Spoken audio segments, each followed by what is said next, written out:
Hello, good morning everyone, or good afternoon, depending on where you are joining us from. So we welcome to our webinar, Tunisia Solar Market Status Update by Atta Insights. So we will wait for 1 minute until all the participants are here, and in a minute we'll start with our presentations. So today we'll have 3 speakers. So we have Ezzedine Khalfala, energy consultant, and Elena Chandani, and Alexis Gasso. They will all give you an idea of what's going on in the Tunisia solar market today. Just so you know, the webinar will be recorded, and you will get the presentations in a few days after the webinar. So we'll now just wait and until everyone is here, just for the people who are a little bit late. By the way, thank you for joining us and being here with us on Valentine's Day. I hope you have other plans as well, not just these, but at least you're here with us today.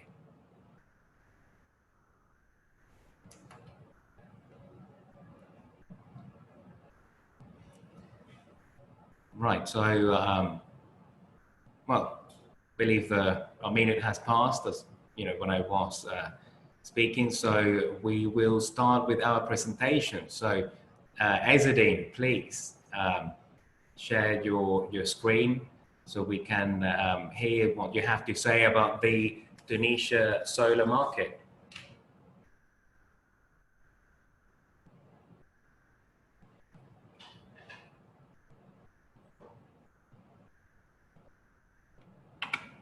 Over to you, Ezzedine. I will mute my microphone now. Mm-hmm.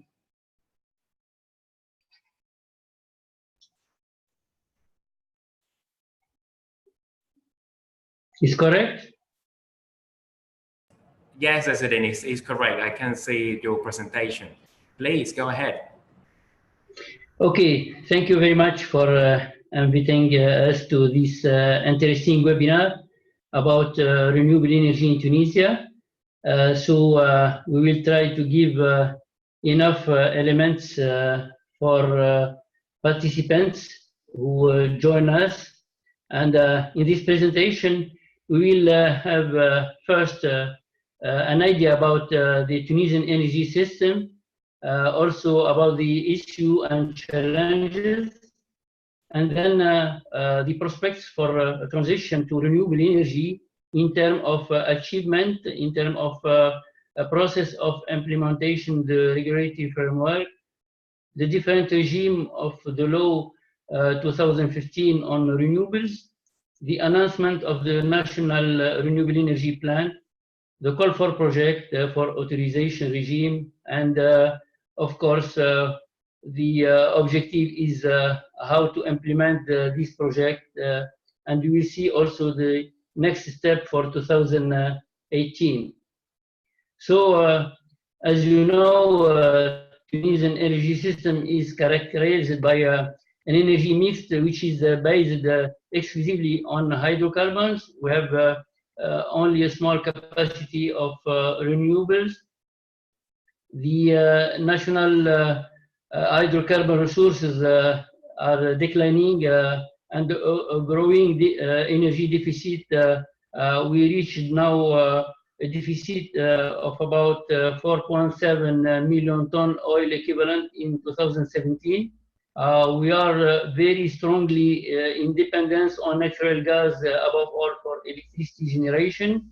Since 97% of electricity generation based on natural gas, energy supply are also not quite secure for petroleum products, where we import more than 60% of our demand. And for natural gas, it's not very diversified. We import more than 50% of our demand from only one source, which is Algeria. The penetration of renewable energy is quite limited. despite the potential that Tunisia have in terms of capacity.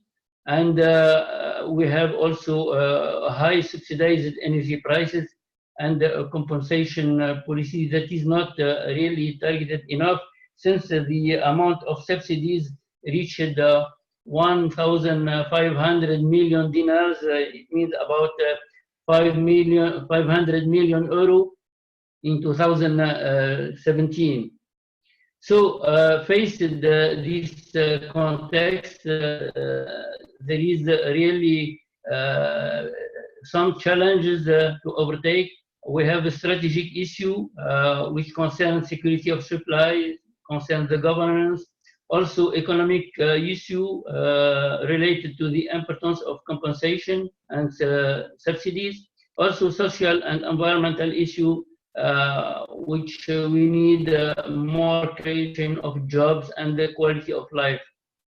Faced also to these challenges, I think that Tunisia have no choice to engage a real energy transition to really contribute to accelerate the development of renewable energy, especially for the electricity production. So we have some achievement, but we need more work to go ahead. For the achievement, we have a Tunisian Solar Plan, where we have an objective of 30% of contribution of renewable energy by 2030. We have also a regulatory framework in place. We began by the law of 2015 and a lot of application text. We will see these texts later. And also we can say that we have a substantial contribution from international financing institutions and donors in terms of technical assistance, in terms of financing, and also in terms of guarantee. But I think that there are other aspects that we need to consider to ensure really the true development of this energy. Here we show the different process of implementation of the regulatory framework. As I said, we have in May 2015 the law on electricity production from renewable energy dedicated above all for private sector. On August 2015, we have the promulgate the application decree, which organize and give more details about this law. We have established the Technical Commission for Renewable Energy in December 2015. In January 2017, we have the annual publication about the whole capacity that we have to implement 2017-2020, and the whole capacity also from 2021-25. And also we have in May 2017 the first call for project for authorization regime, and on November the last submission for call for project. So on December 17 also we have organized the National Conference on Acceleration for the implementation of the Tunisian Solar Plan, and we hope that in March, 15 March, we have the declaration results for this first call of project. And we will see also the next steps for 2018. For the law, as you know, we have three regimes: the auto production regime, authorization regime, and concession regime. And about the National Renewable Energy Plan, we have an objective of 1,000 megawatts for the period 2017-2020, and the objective for 2021-2025 is 1,250 megawatts. The breakdown of the 1,000 megawatt by 2020 by technology and by regime, we have 650 megawatt of photovoltaics, 300 megawatt on wind, and the total is 1000. If we this is by technology. By regime, we will have 380 megawatt by STEG, and the 620 megawatt by private sector, with a concession regime 2000 megawatt. But here we are, it's really expected that the concession capacity will be revised upwards by anticipating for 2021-2025 program. It means that instead of having 200 megawatt, we will have more, perhaps about 400 or 600 megawatt between photovoltaics and the wind. For the authorization, we have 220 megawatt. Auto production also 220 megawatt. And I think that this is for the all capacity by 2020.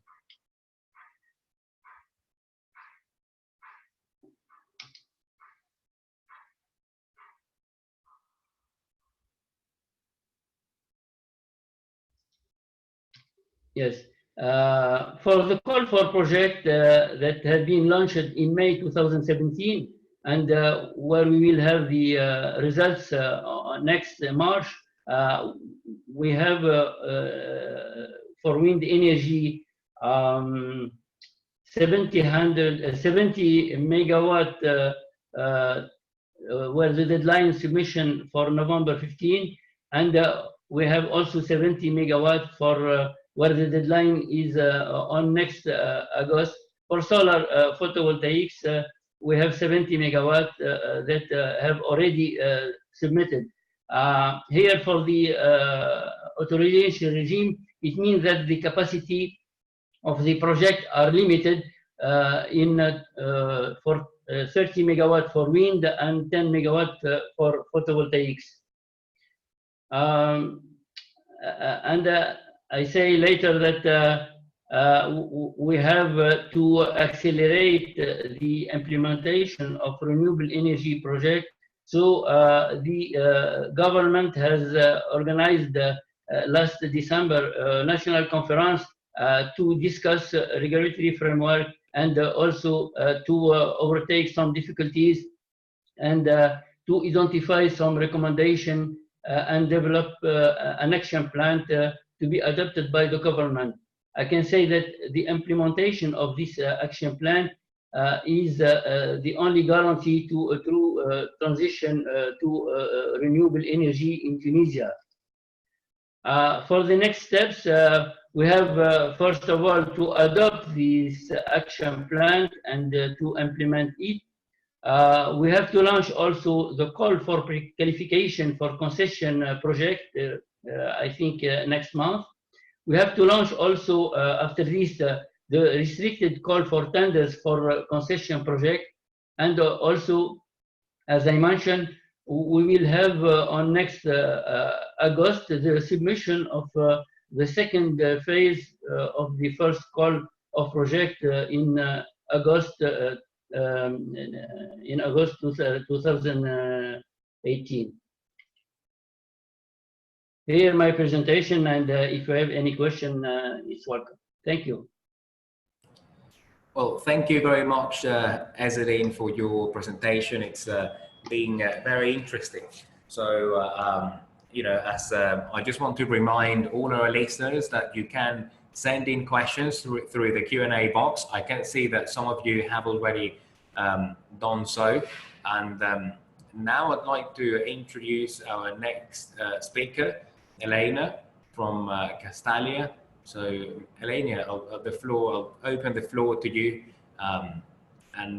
You know, whilst Elena is sharing her presentation, I'd also like to remind you that, you know, in a couple of days or so, you will be sent your slides and recording of the webinar. So, Ezzeldine, could you stop sharing your screen, please? You need to go to the top of the screen and choose in the the options there. There we go, perfect. So Elena, over to you. Please share your screen. So as you can, right. So now I'll open the floor to you, Elena. Over to you. Great. So hi everyone from Washington DC here.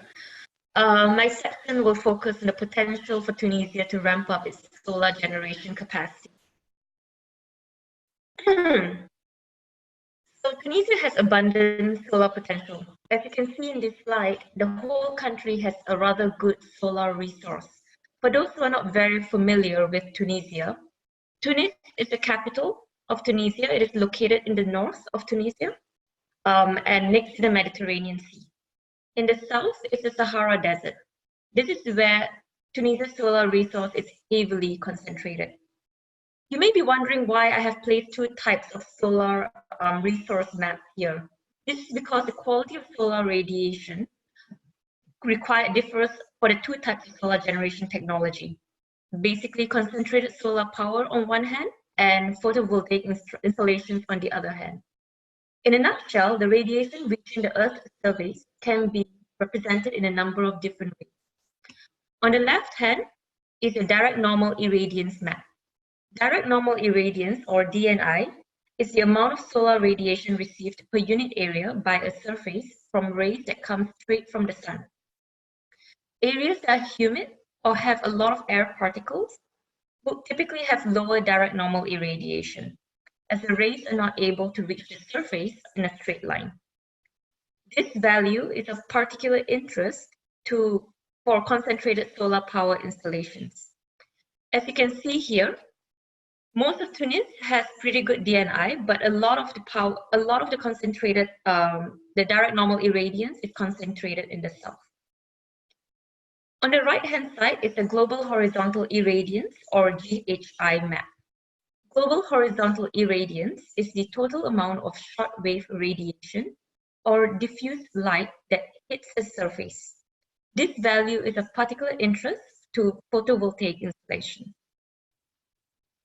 In my view, Tunisia's solar resource is like oil in the Gulf. Oil's value increased as the technology to exploit the resource became cheaper and more accessible. And indeed, the technology to harness solar power is getting cheaper by the day. And the tipping point for a solar revolution, in my opinion, is close. And I think it will happen in our generation. But am I being overly confident in this? Let us look at the data. So here's the data for photovoltaic installations. The price for photovoltaic is reducing. As you can see here, on a capacity basis, the price has gone down from close to $100 per watt in 1975 to 37 cents per watt in late 2017. On an energy basis, i.e. kilowatt hour basis, recent bids in Morocco and Jordan have photovoltaic generations at 4 cents and 6 cents per kilowatt hour, respectively. Saudi and Mexican photovoltaic bids came in at around 2 cents per kilowatt hour. The trend in price is being reflected in the trend in solar power installations. Indeed, as the price has gone down, the number of installations has increased. And as shown in the graph, from almost close to 0 megawatts in the mid-1990s, we have now about 65,000 megawatts of installation today. We can also see that the time for concentrated solar power is coming soon. In this slide, I show how concentrated solar power prices have been reducing over time and how it compares to combined cycle gas turbine. You may be wondering why I am using combined cycle gas turbine as a benchmark, as a comparison. Well, concentrated solar power with storage provides firm dispatchable capacity like gas turbines, and thus can be a complete substitute for combined cycle gas turbine. Here, the combined cycle gas turbine's cost is shown in a red line. This is the cost from Lazard, and as the technology is pretty established, we don't see the prices changing much over time. But as you can see, recent bids for concentrated solar power are lower than the cost for combined cycle gas turbine, with the lowest bid being about 4.8 cents in Chile. It should be noted, though, that concentrated solar power prices should not be seen as a constant across the board. It really depends on the location. So drivers for concentrated solar power costs depends on several factors. Firstly, on the solar radiation resource in the place where the plant is being considered. Typically, countries with dry desert climates possess resources that may observe competitive concentrated solar power bids.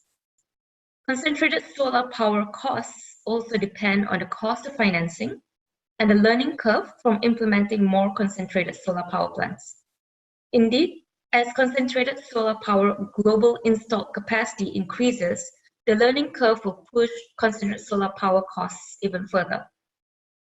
That said, concentrated solar power prices are not as competitive as photovoltaics, as I just discussed earlier. But it does have a critical edge to photovoltaic cells. It allows solar energy to be harnessed in a dispatchable manner. So what does this mean? You have cheap photovoltaic on one hand, which is not dispatchable, and you have CSP that's getting cheaper, but also dispatchable. So what does this mean for Tunisia? We see basically three opportunities for Tunisia here. First, we see potential for concentrated solar power and photovoltaic to be combined to provide 24-hour solar energy. Tunisia could combine cheaper photovoltaic generation in its system with more dispatchable concentrated solar power to maximize solar energy uptake in its system. Basically, the idea here is that during times when solar resources are available, photovoltaic could generate electricity cost effectively. At the same time, concentrated solar power plant could charge its thermal storage. And then when the sun sets, i.e. when solar resource is not available, concentrated solar power with storage could be dispatched into the system. The concentrated solar power plant can also be dispatched when there is fluctuations in photovoltaic generation, for instance, during cloudy periods. This idea is not exactly very new, and it's already being tested in certain countries. Recent solar tenders in Dubai, Saudi Arabia, and Morocco have been encouraging the combination of photovoltaics and concentrated solar power to maximize solar energy uptake into its system. There is potential for such a scheme to be implemented. So the second opportunity we see for Tunisia is to reduce its dependence on gas-fired generation. This slide provides an overview of Tunisia's energy profile today. As you can see in the pie chart, and as mentioned briefly by Azedin earlier, Tunisia is heavily dependent on gas-based generation. Over 70% of its generation capacity is with gas turbines. That said, Tunisia's gas supply is limited and it is reliant on gas imports. Along with this, Tunisia's demand is growing, resulting in an increased need for electricity capacity. Solar could very well be the indigenous, low-cost, reliable power generation source in Tunisia. Finally, the use of solar will also help Tunisia meet its sustainable development goals. Tunisia has committed to reducing its carbon intensity by about 13% from the 2010 baseline unconditionally. Finally, by tapping on solar, Tunisia might be able to position itself as an export of renewable energy to Europe. The European Union is aiming to minimize the emission of greenhouse gases. Electricity is expected to play a key role in this low-carbon transformation. Regional electricity market integration of the European Union and cross-border cooperation with North Africa can facilitate renewable energy scale-up and grid integration. There are two projects in the pipeline that seek to tap on this potential. First is the Tunisia-Italy undersea interconnector to enable transfer of up to 600 megawatts in either direction between Tunisia and Italy. This project is now on the European Union's Project of Common Interest list. This list basically lists the projects that could help the European Union achieve its energy policy and climate objectives. Second is Tunur. This is an example of a private developer that has seen the potential to tap on the benefits of trade. the plan that they have is to establish a 250 megawatts concentrated solar power plant that will pipe electricity from Tunisia to Europe using submarine cables. Of course, both of these projects are still being considered, and they're being basically studied quite actively by the different stakeholders. The concept of trade between North Africa and Europe is also being explored in other parts of the region beyond Tunisia. For example, a study is being conducted currently to assess the possibility of trading renewable energy between Morocco and Europe.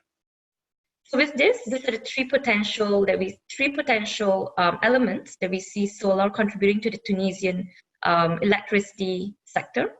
And with this, I end my presentation, and I look forward to questions. Well, thank you very much, Elena, for your presentation, and also extra points to you for being up at the ungodly hour of 4 a.m. in the morning to be in this webinar. And talking about solar resource.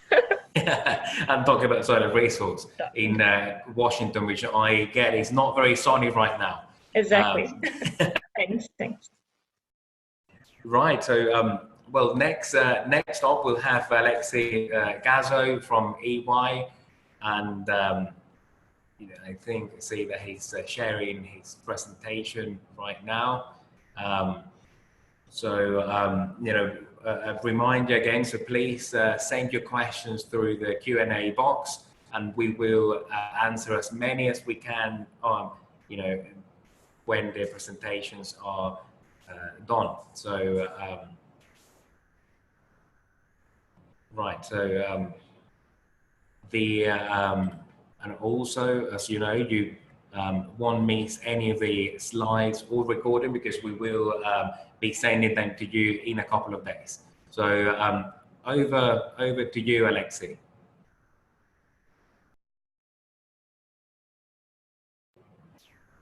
So could you unmute his microphone? So Alexi, we can't, you need to unmute your microphone, your telephone. Do you hear me correctly now? We can hear you perfectly. Thank you, Alexi. Okay, so sorry about that. No problem. Thank you very much, and hello everyone from Paris, where you might see in the background it's not very sunny today, so it'll be good to speak about solar in Tunisia. I just want to take a bit of step back to look at the regional perspective in terms of solar auctions, actually. Building on what Ezzedine presented about the current auction process in Tunisia. And I'll go back to the Tunisian case in just a few minutes. So first thing I wanted to look at is really on the solar side, on the solar PV side, first of all, where we see that there's been in the North African and Middle East region a lot of developments. Sorry, I was on the wrong slide.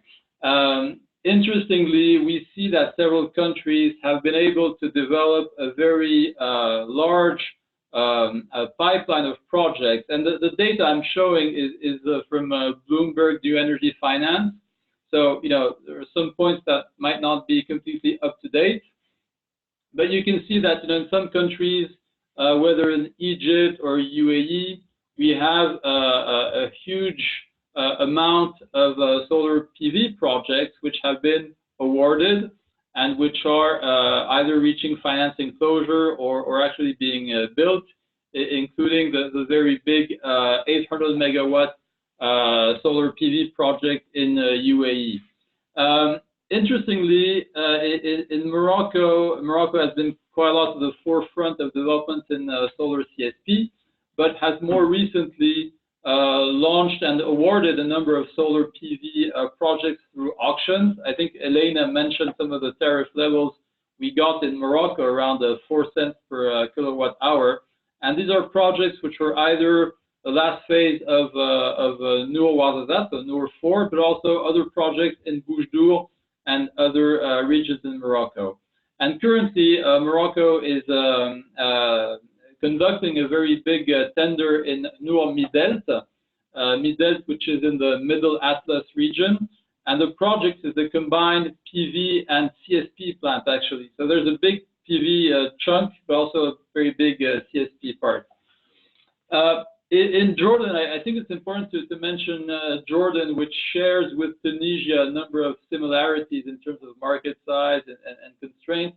And Jordan has actually launched for a few years now several rounds of auctions, which they call the direct proposals, with actually 300 megawatts, over 300 megawatts of PV being awarded, including, you might have seen this in January, the IFC has committed to financing a 200 megawatt PV plant in Jordan. So quite a big pipeline in Jordan as well. And so on this slide, well, Tunisia doesn't appear very strongly, perhaps because the Bloomberg databases have not yet the different developments that Ezzedine has presented, but clearly Tunisia will come up on the map. Let's look very quickly at solar CSP, and here we can see that, as I was saying, Morocco has been a leading player, especially with the Ouarzazate plant, where 3 different plants will amount to a combined capacity of 500 megawatts of CSP. One is actually in operation, 2 others in construction and should be commissioned soon. That's 3 parabolic trough plants and 1 tower plant. Morocco, as I said, has the Nomi Belt project upcoming with the CSP part. But obviously, the big beast in the room is the Dubai plant, 700 megawatt of CSP, which actually is 100 megawatt of tower technology and 600 megawatts of parabolic trough. It's a very large project and which contribute to scale up the market and to even more bring down costs.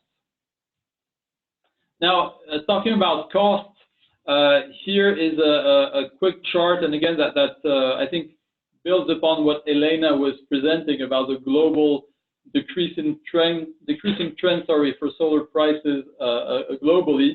Here, if I, just selecting a few projects in the MENA region, we can see very clearly that whether in Jordan, in Abu Dhabi, in Dubai, etc., we have, and Saudi Arabia recently, we have a constant decrease of the prices awarded through auctions.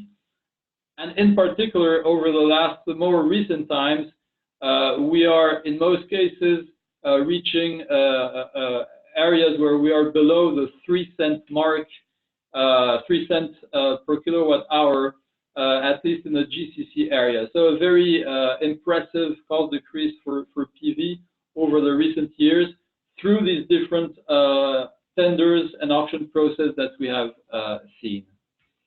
On CSP, well, again, and here as well, we have a very sharp declining cost curve. Elena, again, presented very comprehensively a number of projects. I'm just focusing on a few projects in the MENA region here. And here I think the main message is the difference that we have seen over a few years' time between the most recent Ouarzazate projects, so Ouarzazate 2 and 3, where we're around the 15 cents per kilowatt hour, and the more recent project, Dubai, where we're at 7.3 cents per kilowatt hour, with a very big storage capacity, because in this Dubai project, well, the storage capacity is very large, 12 hours or more. So it's actually nighttime solar, as Elena was presenting recently, at a very cheap cost. That's why CSP has a role to play in terms of grid management, and in terms of dispatchability and flexibility in the system. Now, having said this, if now we go back to Tunisia, and I'd like to also reflect on what Ezzedine also presented to us. I think very interestingly in Tunisia, we can see that the policy target that Tunisia has set, so this 30% of energy produced from renewables at 2030, means that in terms of solar, if I just speak of solar, according to the different energy models that we see, it means that for solar we'll need around 2 gigawatts. That's a very broad estimate, but 2 gigawatts by then to meet this target. And I'm not talking about the additional wind capacity.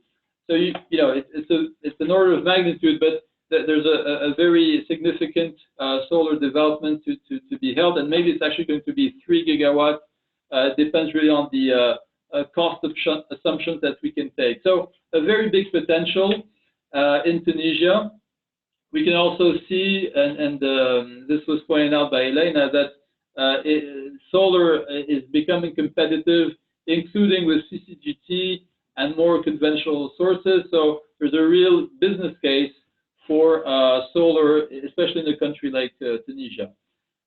Tunisia has also put in place a number of laws and regulations, and again, this was presented quite in detail earlier on, which sets the right legal and institutional framework to deploy now solar projects. And on top of that, I think this was a point mentioned by one of the participants, there's also a potential for local manufacturing around solar, because Tunisia has a very in-depth experience of supplying components for the electrical industry in particular. So probably very big opportunities also in terms of local manufacturing.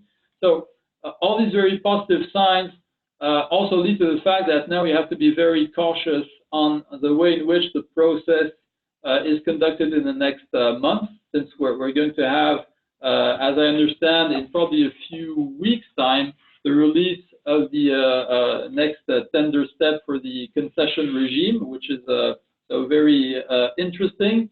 And having participated to the December conference on the Tunisian Solar Plan, I could see the strong interest from a number of developers who are active in Tunisia, but also the concerns about the contractual aspects. And that's one point where I wanted to stop a few minutes. It's about the last push that needs to be done on the regulatory side around designing the PPA, which I think is important, and again, which currently raises some concerns for developers or investors. What does that mean? Simply that for the moment, the PPA that is presented needs some final adjustments to make sure that it is bankable, that the allocation of risk is clearly set out, and that we reduce as much as possible the uncertainty around that. So I won't go into details in the different points that are on this slide and on the following one, but the point that I wanted to give as examples is the fact that in particular, some points need to be better clarified. To give a few examples, well, in the current draft PPAs, it is not clear whether if the connection granted to the project is not provided on time by the utility, what kind of compensation is provided to the developer. Some notions like the force majeure risk in cases where the producer could not produce electricity due to force majeure cases are not clearly defined. The impact of possible future legal changes and the way they could impact the tariff agreed also is not fully clear. Compensations for early termination of the contract, and obviously some questions about the off-taker risk and the state guarantees that could be provided on the off-taker, which will be STEG in Tunisia. So I think it's important that a number of these points are clarified quickly in the next weeks, actually, and I'll be interested also to have Ezedin's point of view on that, because that will be really the last point necessary to make sure that the developers can conclude on the project, and that we have through this concession auction process some a big push forward in Tunisia in terms of solar projects and in terms of competitive prices. So I'll probably stop here and leave the floor open for discussion. But bottom line is that I think Tunisia has now big opportunities, has set up the right framework to move forward, and probably needs to perhaps drive up a bit its ambition, because there's a huge potential, and to make sure that the details, especially on the contractual side, are well adjusted. Thanks for inviting me, and I'll be standing by for questions. Thank you very much, Alexi, for your presentation. You know, as you said, so now it's time for questions. So we have a set of very interesting questions from our listeners who have connected from all over the world. So we have listeners from the US, from across the MENA region, from Europe, and I have. So let's start with the first question, which is one that a few listeners have asked. So the question is, how open is the Tunisia renewable energy market and the solar market to investment from the private side? You know, we received this question at least 3 times. So let's start. So over to you. I don't know which one of you would like to have a start first at least answering this question. Well, maybe I can say a few words, Carlos, and before Ezedine or Elena wish to complete. But I mean, the only thing that I'd like to say is that I think there's been quite a lot of effort to make sure that the process is the auction process that has been set up is very transparent and robust.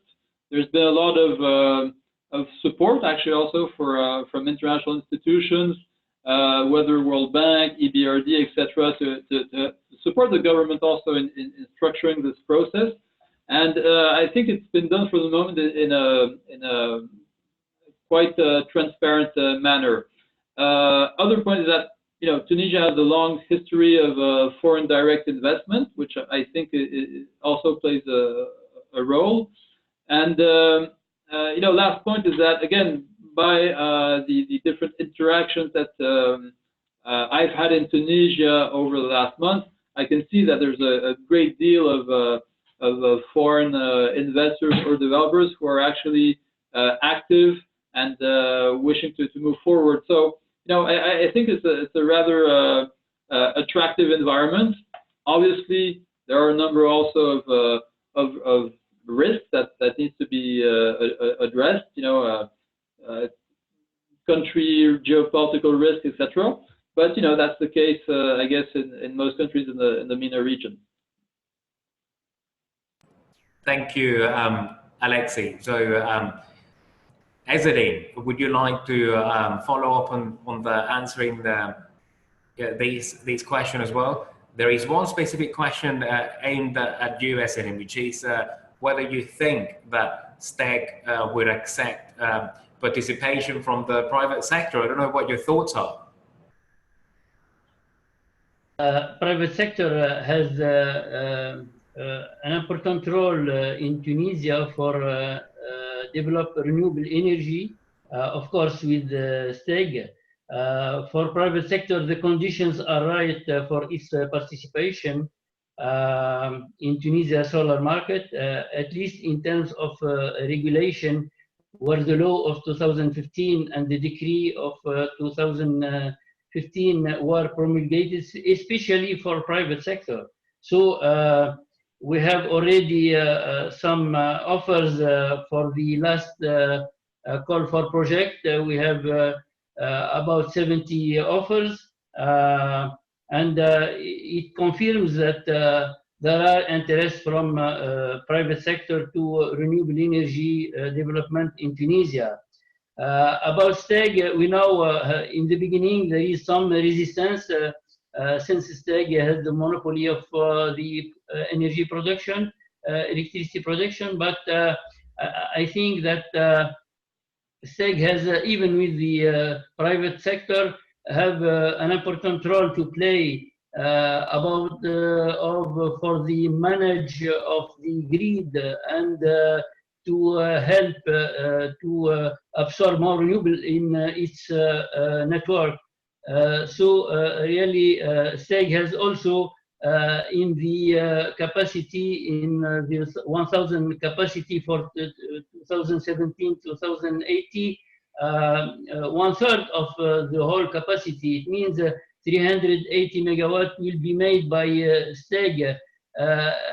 So there is a part for STEG, and also there is a part for private sector. So the Ministry of Energy has succeeded to conciliate between the two parties, but I think we can have a win-win situation between the STEG and the private sector. Thank you very much, Ezzeddine.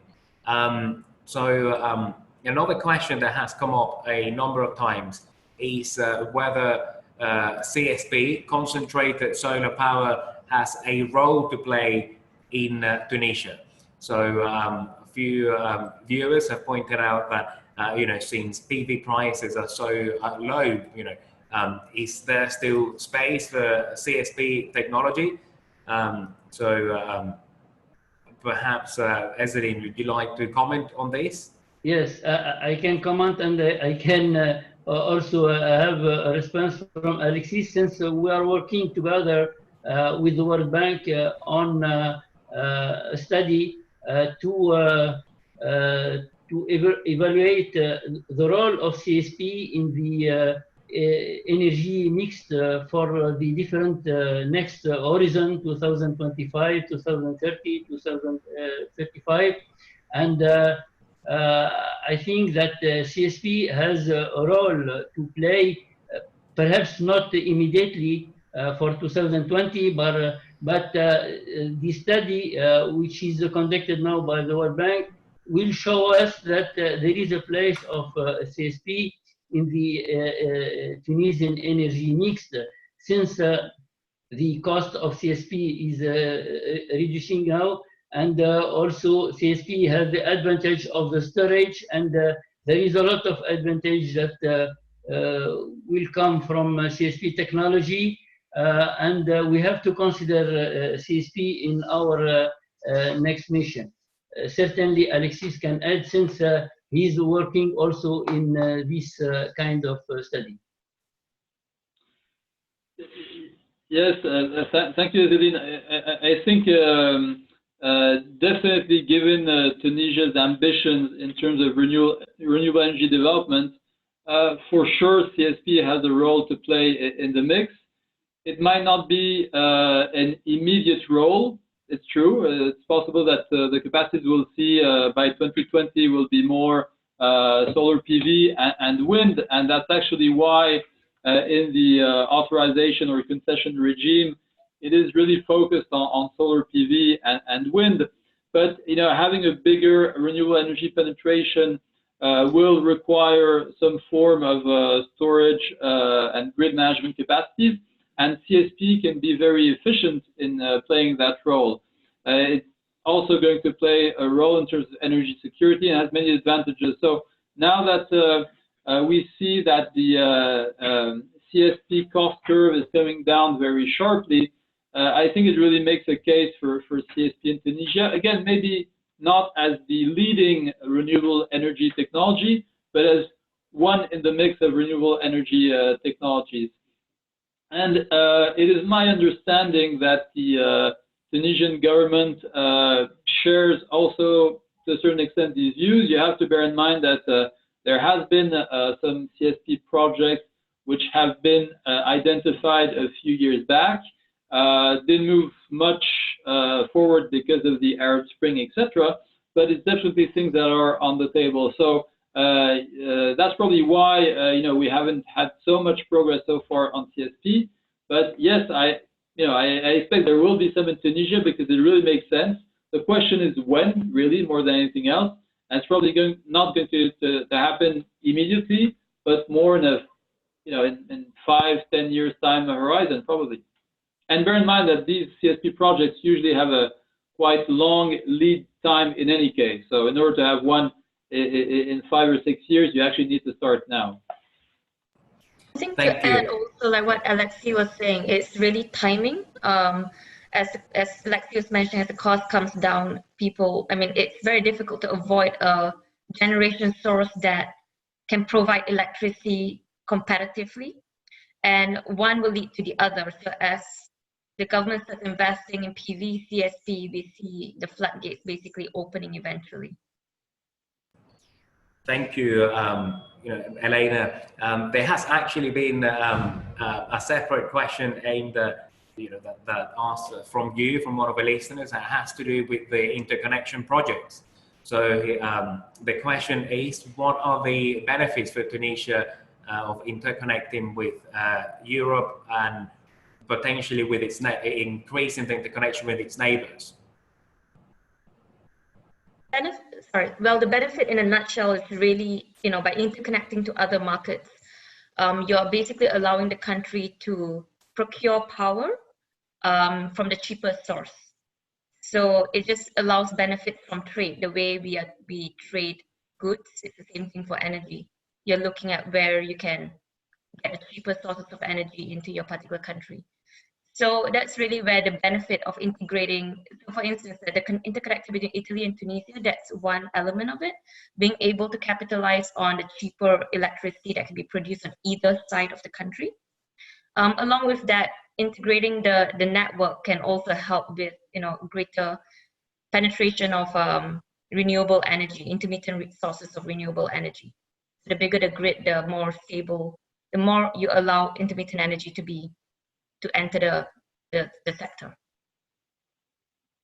Yes, Alexis, I can add some advantages of this interconnection project between Tunisia and Italy. First, in the first time, we have to purchase electricity from Europe, especially during the summer period, which is characterized by high electricity consumption due to air conditioning, which will save the construction of new plants to meet only the needs for these 2 months or 3 months. So the purchase of electricity also is an alternative to the import of natural gas, and therefore reduce the dependency of this fuel. It is a kind of diversification, and this interconnection improves the reliability of the grid and reinforces the integration of renewable energy. And finally, we can say that this project makes possible the export of solar energy to Europe a few years later. Of course, not now, but once big projects start to be realized in Tunisia. Thank you very much. Right, so I think the next most popular question has been, what are the major barriers to the implementation of the Tunisian Solar Plan? And what role could international financial institutions play in the implementation of the Tunisian Solar Plan? So I'll open the floor to our speakers. Yes, as you know, of course, we know that there are some obstacles to renewable energy, and which have been already mentioned by some developers, by some donors, above all about the bankability of PPA, about the land issues and other obstacles. But the Ministry of Energy is finding solution currently. Moreover, last December, a national conference has been held by the Ministry of Energy, and the objective is to find solution to remove these obstacles and to speeding up the implementation of renewable energy projects, including solar energy projects. The recommendation made by this conference and translated into an action plan, which will be in the next few months, will be to be implemented and to overcome these obstacles. Yeah. Just to complete what Zéline was saying, Well, I do think that in any case we'll see very shortly whether the Tunisian solar plan materializes in a number of projects, either through the authorization or concession regime. I'm quite confident that the minor regulatory points that remain to be clarified will be, but we'll see how these first rounds really of awarding projects will roll out. It's really going to be the marker of whether or not it moves forward as planned. I think beyond that, and I'm rather confident because I think Tunisia has chosen to fix, at least for these first rounds, targets that are not too big, that are not too ambitious, but which are manageable. So I'm quite confident that this will roll out. Perhaps one of the main risks in the background is the more general macroeconomic situation, which is difficult with a number of budgetary constraints for the country.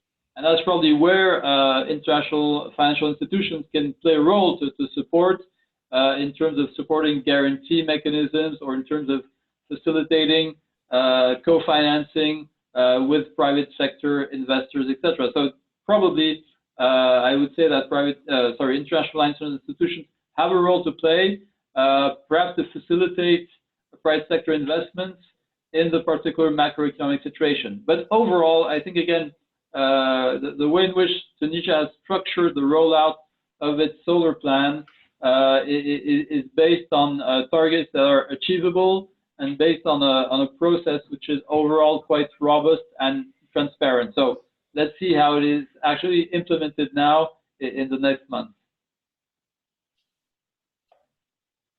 Thank you, Alexia and Ezedine. So right, we are actually coming to the end of the hour now, so we have a couple of minutes left, and so I will throw the very last question to the floor. So someone asked whether there are any plans to manufacture either PV panels or batteries in Tunisia, but I would extend that to any kind of solar energy. Are there any manufacturing plans that any of you, Elaine, Alexi, Ezedine, know of in Tunisia? Yes, about industrialization, we know that there are, for instance, for photovoltaics, 6 companies who make encapsulation of the cells, but it's a small integration, but we think that there is an opportunity to improve this kind of integration. We will have integration since we will have a good vision for the future about the capacity to be installed, and there are some studies which are already made by some donors, and it seems that there is a very large opportunity for Tunisia to fabricate some components and all in the chain value of the solar or wind energy. We can have a good possibility to have in fabrication or even in services, and I think Tunisia is well positioned to enhance and to improve this kind of integration of components for above all solar energy.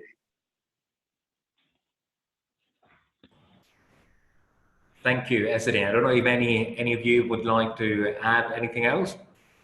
Perhaps very quickly, because I touched base on that. I mean, the current auction process plans that there's a bonus in terms of local integration level.